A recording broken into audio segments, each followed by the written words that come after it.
Magandang umaga po sa inyo lahat. Malugod na pagtanggap sa St. Joseph Paris Gagalangin sa ika-6 ng umagang banal na misa na may liturhiyang ngayong Martes, ang paggunita sa Mahal na Birheng Maria ng Lourdes at pandaigdigang araw ng mga may sakit. Tumayo po ang lahat at tayo makiisa sa Eucharistikong pagdiriwang na pamumunuan ng ating Kura Paroko, Reverendo Padre Douglas D. Badong.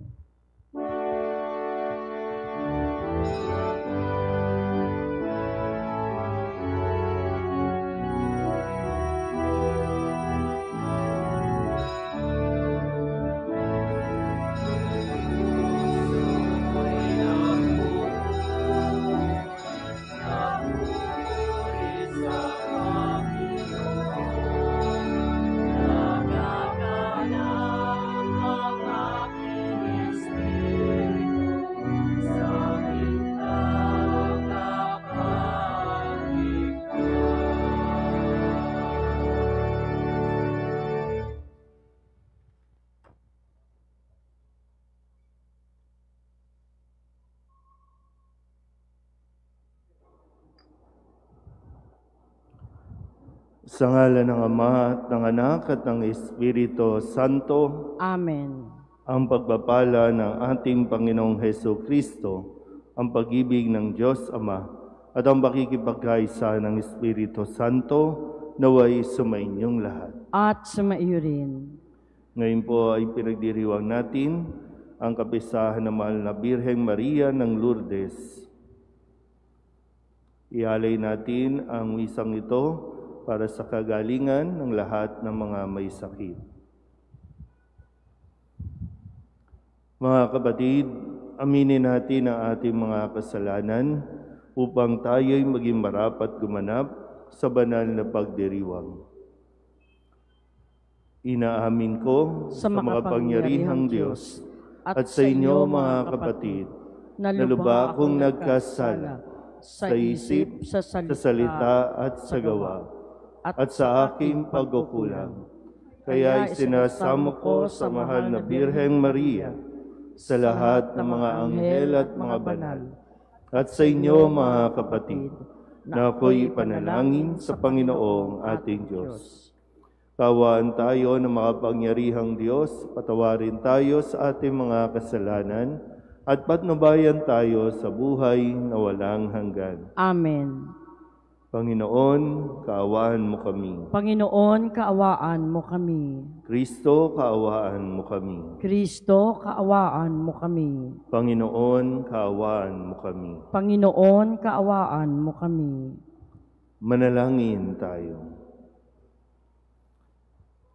Ama naming makapangyarihan, ipagkaloob mo sa amin ang lakas upang alalayan kaming mga mahihina. Ngayong ginugunita ang kalinis-linisang ina ng Diyos at kaming idinadalangin niya'y makabangon nawa sa pagkalugmok sa kasalanan. Inilulog namin ito sa pamamagitan ni Hesus Kristo kasama ng Espiritu Santo magpasawalang hanggan. Amen.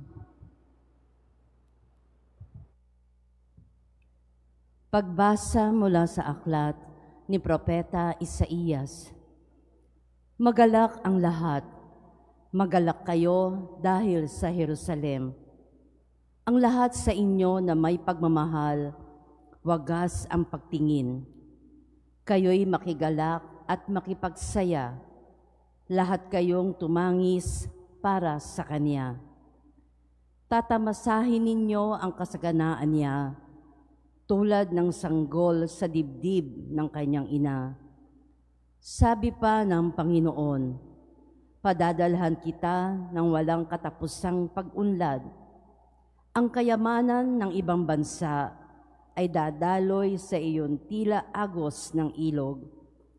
Ang makakatulad mo'y sanggol na buong pagmamahal na inaaruga ng kanyang ina. Aaliwin kita sa Jerusalem, tulad ng pag-aliw ng ina sa kanyang anak. Ika'y magagalak pag nakita mo ang lahat ng ito. Ikaw ay lalakas at lulusog. Sa gayon, malalaman mong akong Panginoon ang kumakalinga sa mga tumatalima sa akin. Ang salita ng Diyos. Salamat sa Diyos.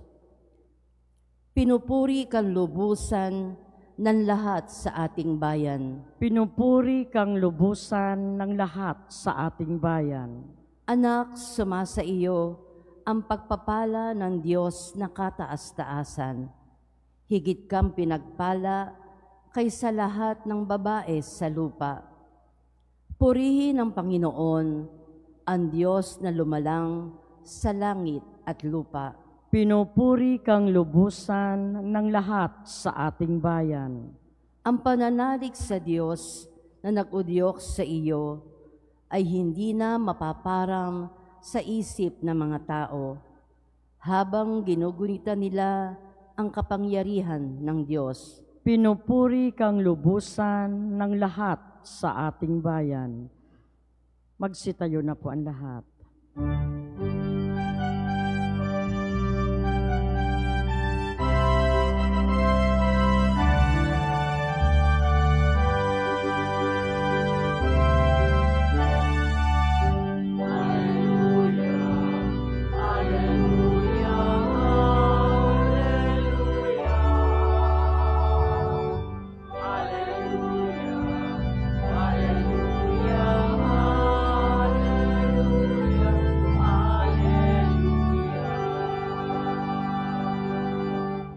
Berheng Mariang mapalad sa pananalig mong tapat sa Diyos na tagapagligtas.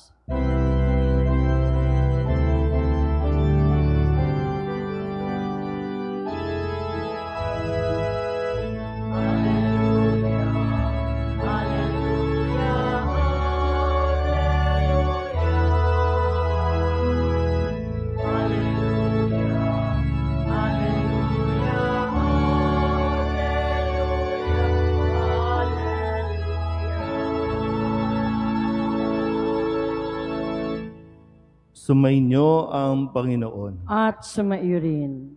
Ang mabuting balita ng Panginoon ayon kay San Marcos. Papuri sa iyo, Panginoon. Noong panahong iyon, may mga Pariseo at ilang iskribang galing sa Jerusalem na lumapit kay Jesus. Nakita nila na ang ilan sa mga alagad na Jesus ay kumain nang hindi muna naguhugas ng kamay sa paraang naaayon sa turong minana nila. Ang mga Hudyo, lalo na ang mga Pariseo, ay hindi kumakain hanggat hindi nakapaghuhugas ng kamay ayon sa mga turong minana nila sa kanilang mga ninuno. Hindi rin sila kumakain ng anumang galing sa palengke nang hindi muna ito hinuhugasan. At marami pang ibang minanang turo ang kanilang sinusunod, tulad ng tanging paraan ng paghuhugas ng mga inuman, ng mga saro, ng mga sisidlang tanso, at mga higaan. Kaya't tinanong si Jesus ng mga Pariseo at mga iskriba, bakit hindi sumusunod ang mga alagad mo sa mga turo ng ating mga ninuno? Kumain sila nang hindi man lamang naghugas ng kamay ayon sa paraang iniutos. Sinagot sila ni Jesus, tama ang hula ni Isaías tungkol sa inyo. Mapagpaimbabaw nga kayo, gaya ng kanyang isinulat. Paggalang na handog sa akin ng bayan ko'y paimbabaw lamang, sapagkat sa bibig at hindi sa puso ito bumubukal. Pagpurit pagsambang ginagawa nila'y walang kabuluhan. Ang utos ng tao ay itinuturong utos ng may kapal. Niwawalang kabuluhan nga ninyo ang utos ng Diyos at ang sinusunod ninyo'y ang turo ng tao. Sinabi pa ni Jesus, kay husay ng paraan ninyo sa pagpapawalang bisa sa utos ng Diyos. Masunod lamang ninyo ang mga turong minana ninyo. Tulad nito, iniutos ni Moises, igalang mo ang iyong ama't ina, at ang magsalita ng masama sa kanyang ama o ina ay dapat mamatay. Ngunit itinuturo ninyo, kapag sinabi ng isang tao sa kanyang ama o ina, ang anumang maitutulong ko sa inyo ay korban, alalaong bagay inihahain ko ito sa Diyos. Hindi na ninyo siya pinahihintulutang tumulong sa kanyang ama o ina. Sa ganitong paraay, niwawalang kabuluhan ninyo ang salita ng Diyos sa pamamagitan ng mga turong minana ninyo. At marami pang bagay na tulad nito ang ginagawa ninyo. Ang mabuting balita ng Panginoon. Pinupuri ka namin, Panginoong Hesukristo. Isang magandang umaga po sa inyong lahat.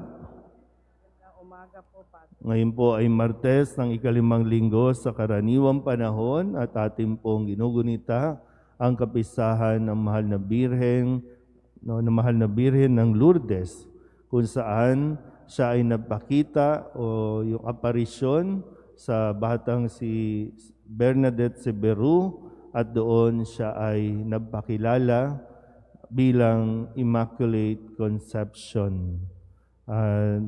Doon nagsimula ang pagdidibosyon sa mahal na Birhen na ialay para sa kagalingan ng mga may sakit. Kaya ito rin pong araw na ito ay World Day of the Sick. Hindi sa pinagdiriwang natin na magkasakit ang lahat, kundi ipinagdarasal natin ang lahat ng mga naghihirap o mga nagdurusa dahil sa sakit. Pero bakit nga ba nagkakasakit ang tao? Ito ba ay mula sa Diyos? Ito ba ay kagagawan ng Diyos? Kasi laging gano'n, no? Kapag nagkakasakit tayo, minsan ina-associate natin na pinaparusahan tayo ng Diyos. Naparito nga si Jesus para i-restore yung dating lakas natin. Naparito siya para ibalik, no, yung mga sinisira ng tao, kabilang na dyan ang ating pong mga katawan, na minsan na rin nating narinig na tayo ay mga templo ng Diyos. Pero ang templong ito ay nagiging mahina. Yung pundasyon nito nagiging mahina, kaya bumabagsak tayo. Pero bakit nga ba tayo nagkakasakit? Talaga bang dahil sa Diyos o dahil sa kapabayaan natin? Inisip ko po, bakit nagkakasakit? Bakit mayroong nagkakasakit? At pinahihintulutan ng Diyos na magkasakit kung pwedeng tayo o kaya naman pwedeng iba. Dahil dito, no, pinapalabas din na para matuto tayong kumalinga, matuto tayong mag-isip ng mas mabuti kung paano at ano ang dapat gawin. Pero tingnan mo muna, ha? Baka kasi nagkakaroon din talaga ng kapabayaan sa ating mga katawan, kapabayaan sa ating mga sarili. Ang dami nating ginagawa na hindi naman nararapat. Ang dami tayong iniisip, mga pinagkakaabalahan na hindi naman na dapat intindihin pa. Kaya nga sabi din ni Jesus, di ba? Masyado kayong nababahala sa mga alalahanin sa mundong ito. Kaya ipagdasal natin, no? Lahat ng mga kakilala natin ng mga may sakit, mga nagdurusa, mula bata hanggang matanda, no, na nakakaranas ng pagkakasakit. At dawa, matugunan din natin ang kanila pong mga pangangailangan. Mahalaga po kasi yun, no? Kaya nga, sabi ko nga kanina, bakit pinapahintulot ng Diyos na maranasan natin ito? Para palitawin din sa atin ang kabutihang loob, ang pagmamalasakit natin.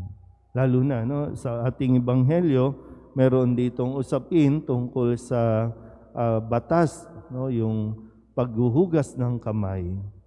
Pero mas napagtuunan ng pansin nitong mga eksperto sa batas yung paghuhugas ng kamay kaysa yung pagsunod sa utos ng Diyos na igalang mo ang iyong ama't ina.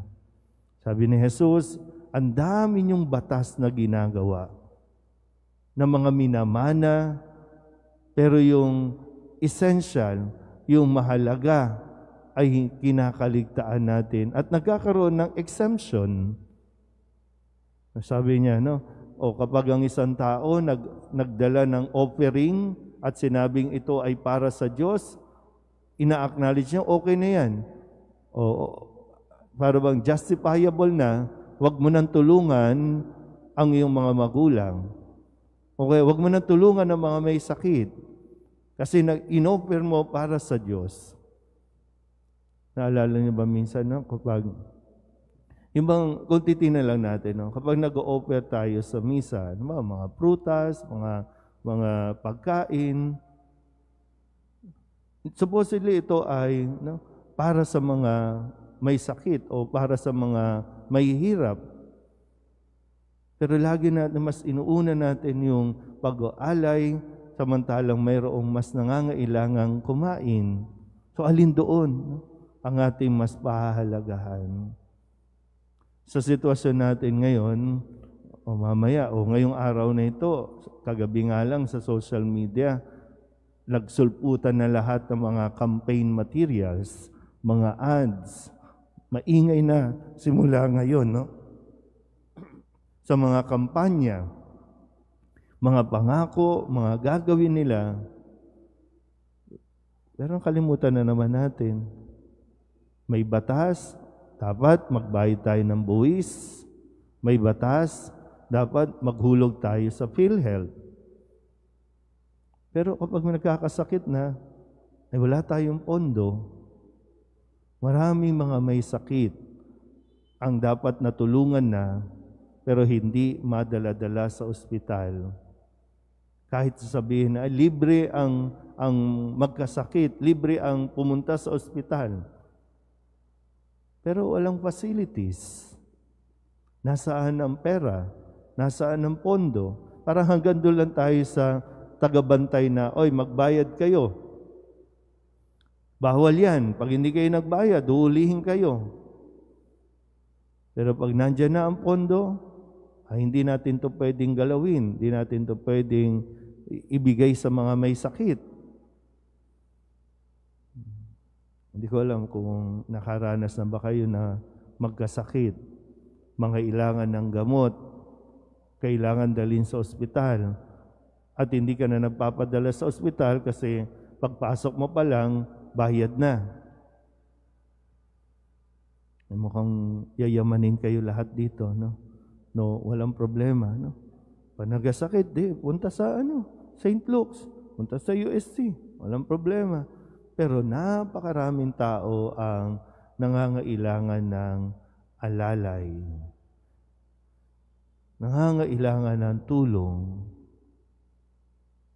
Kaya nga ang mahal na Birhen nagpakita kay Bernadette para ihatid ang mensahe na ang mga tao ay matuto muling makinig sa Diyos. Matuto muli na magmalasakit sa kapwa. Kaya hindi tayo pinababayaan ng Diyos. Kaya wag din natin pabayaan ang ating mga sarili at ang ating kapwa. Amen?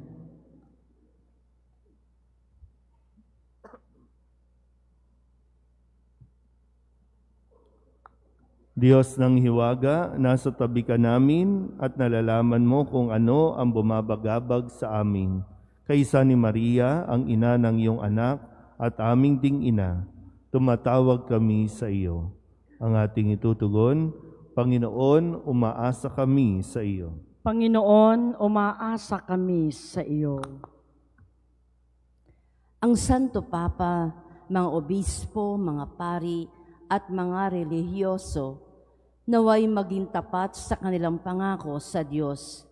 Manalangin tayo sa Panginoon. Panginoon, umaasa kami sa iyo. Ang mga mananampalataya, naway palakasin ang kanilang pagtitiwala at pananalig sa iyong tulong at maging handa nawa silang sundin ang iyong kalooban. Manalangin tayo sa Panginoon. Panginoon, umaasa kami sa iyo. Ang mga pinahihirapan ng mga natatagong sakit, naway magpasan ng kanilang krus ng buong tapang, lalo na kung walang nakahandang dagling panlunas. Manalangin tayo sa Panginoon. Panginoon, umaasa kami sa iyo. Ang mga may sakit, naway makatagpo ng kagalingan. Manalangin tayo sa Panginoon. Panginoon, umaasa kami sa iyo. Ang namayapa naming mga kaanak at mga kaibigan, naway tumanggap ng kanilang gantimpalang langit. Manalangin tayo sa Panginoon. Panginoon, umaasa kami sa iyo. Idulog din natin sa Panginoon ang ating mga personal na kahilingan at mga panalangin para sa ating mga pamilya. Kasama din ang mga kahilingan ng mga nanonood sa online.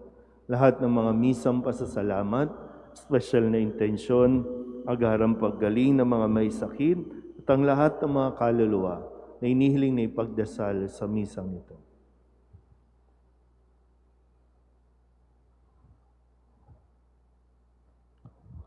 Ang lahat ng ito inihiling namin sa ngalan ni Kristo, aming Panginoon. Amen.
Manalangin kayo mga kabatid upang paghahain natin ay kalugdan ng Diyos amang makapangyarihan. Tanggapin nawa ng Panginoon itong pagkahain sa iyong mga kamay, sa kapurihan niya at karangalan sa ating kapakinabangan at sa buong sambayanan niyang banal. Ama naming lumikha, ang iyong nagkatawang taong anak ay tumulong nawa sa aming ginagawa upang siya na iniluwal ni Maria nang di bumawas kundi lalo pang magpaganap sa pagkabirhen, ay magpagindapat na kalugdan mo ang aming paghahain sa ikapagpapatawad ng mga kasalanan.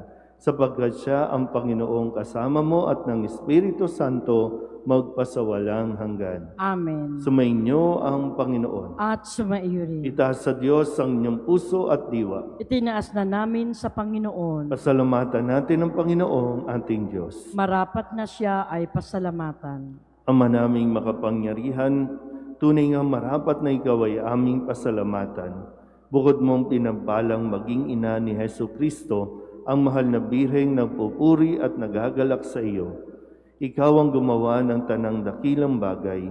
Ikaw ang lumilingap sa lahat kailanman.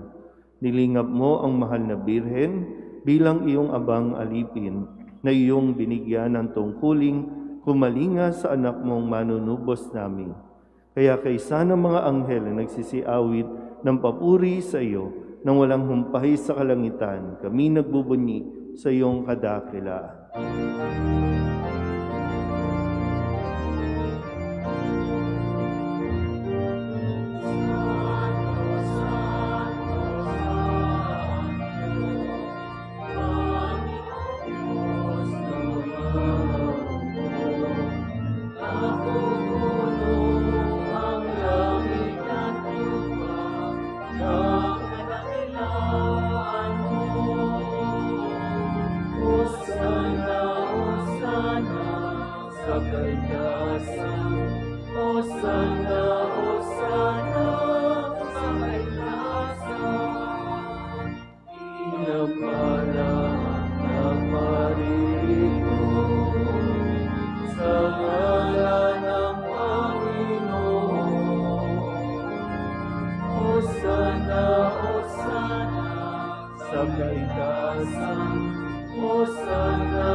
Ama naming banal, ikaw ang bukal ng tanang kabanalan.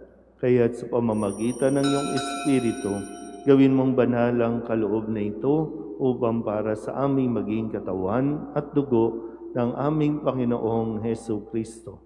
Bago niya pinagtiis ang kusang loob na maging handog, hinawakan niya ang tinapay, pinasalamatan kaniya, pinaghati-hati niya iyon, iniabot sa kanyang mga alagad at sinabi, "Tanggapin ninyong lahat ito at kanin, ito ang aking katawan na ihahandog para sa inyo."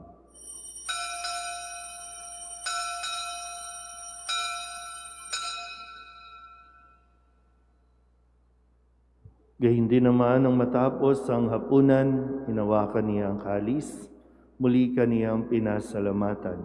Iniabot niya ang kalis sa kanyang mga alagad at sinabi, "Tanggapin ninyong lahat ito at inumin. Ito ang kalis ng aking dugo ng bago at walang hanggang tipan.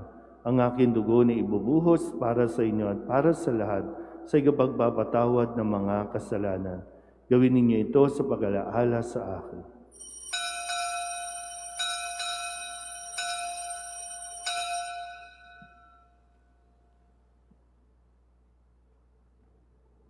Ipagbunyi natin ang misteryo ng pananampalataya.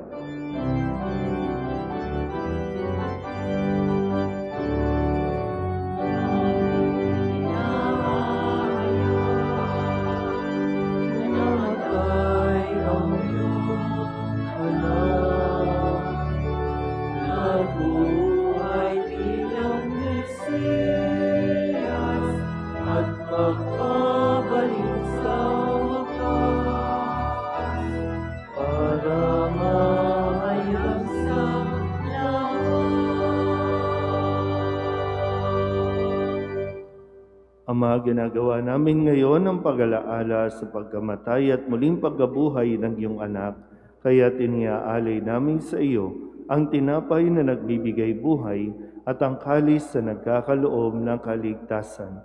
Kami nagpapasalamat dahil kami iyong minarapat na tumayo sa harap mo para maglingkod sa iyo.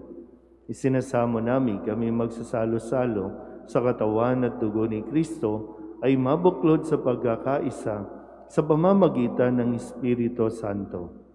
Ama, lingapin mo ang iyong simbahang laganap sa buong daigdig. Puspusin mo kami sa pag-ibig kay San Francisco na aming Papa at ni Jose na aming Obispo at ng Tanang Kaparian.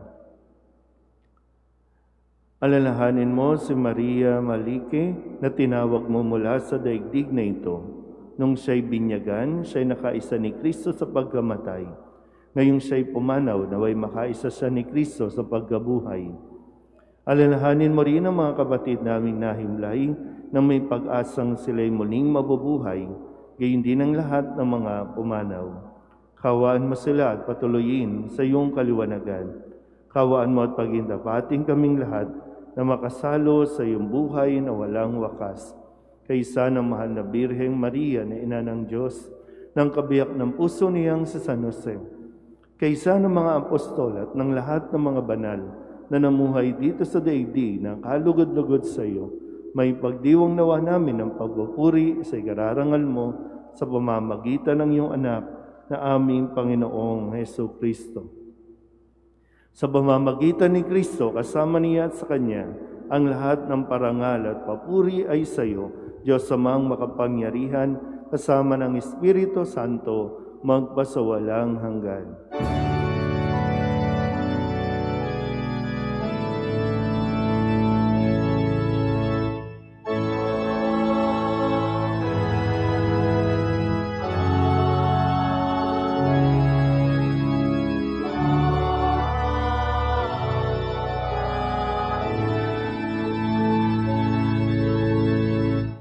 sa tagubilin ng mga nakagagaling na utos at turo ni Jesus sa Panginoon natin na Diyos, pahayag natin ang lakas loob.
Hinihiling namin kami iadya sa lahat ng masama, pagkalooban ng kapayapaan araw-araw, iligtas sa kasalanan at ilayo sa lahat ng kapahamakan.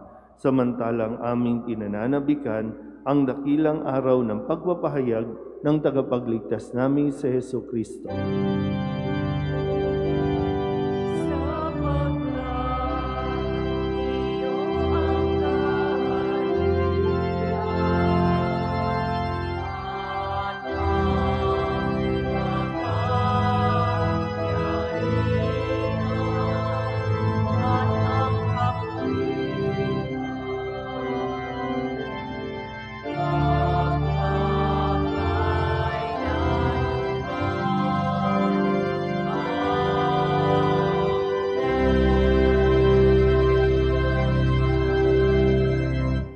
Panginoong Jesucristo, sinabi mo sa iyong mga apostol, kapayapaan ang iniiwan ko sa inyo, ang aking kapayapaan ang binibigay ko sa inyo.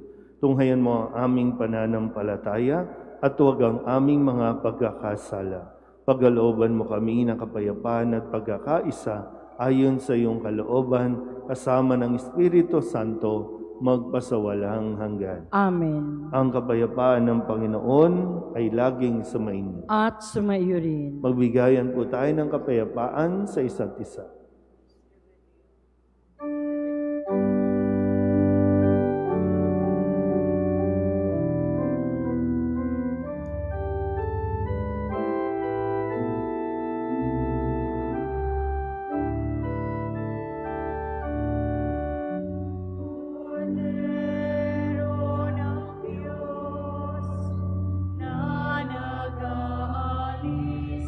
Ng mga kasalanan.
Ito ang kordero ng Diyos. Ito ang nag-aalis ng kasalanan ng sanlibutan. Mapalad ang mga inaanyayahan sa kanyang piging. Panginoon, hindi ako karapat-dapat na magpatuloy sa iyo, ngunit sa isang salita mo lamang ay gagaling na ako.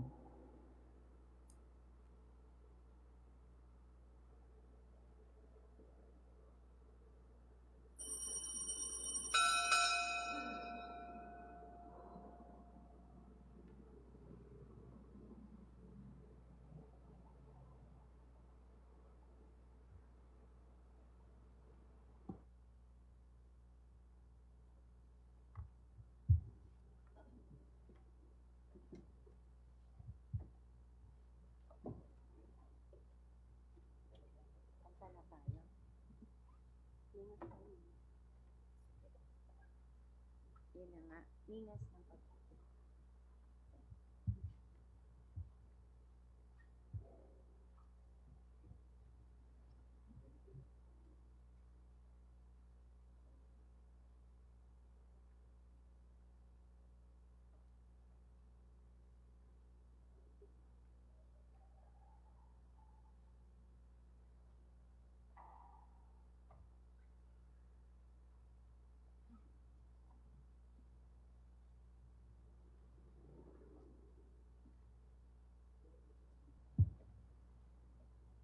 Magsitayo na po ang lahat.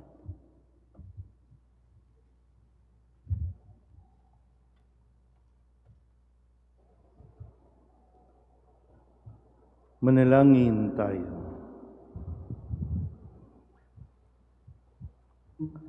Ama naming mapagmahal, sa pagsasalo namin sa banal na pakikinabang, ang iyong kagandahang loob ay aming inihiling upang ang pagpaparangal namin sa mahal na Birhen at pagtulad namin sa Kanya ay magpagindapat na aming paglingkuran ang pagganap sa kaloob mong kaligtasan sa pamamagitan ni Jesucristo kasama ng Espiritu Santo magpasawalang hanggan. Amen. Magsiluhod po ang lahat para sa prayer for the sick to Our Lady of Lourdes. O ever Immaculate Virgin, Mother of Mercy, health of the sick, refuge of sinners, comforter of the afflicted, you know my wants, my troubles, my sufferings. Look with mercy on me. By appearing in the grotto of Lourdes, you were pleased to make it a privileged sanctuary whence you dispense your favors, and already many sufferers have obtained the cure of their infirmities, both spiritual and corporal. I come, therefore, with complete confidence to implore your material intercession. Obtain, O loving Mother, the grant of my request. Through gratitude for your favors, I will endeavor to imitate your virtues, that I may one day share your glory. Amen. O Mary, conceived without sin, O Virgin of Lourdes, pray for us for healing, for aid, and for guidance. Saint Bernadette Saveros, pray for us. Sumainyo ang Panginoon At sumaiyo rin. at pagpalain kayo ng makapangyarihang Diyos, Ama at Anak at Espiritu Santo. Amen. Tapos ang banal na misa, humayo tayo sa kapayapaan ni Kristo. Salamat sa Diyos.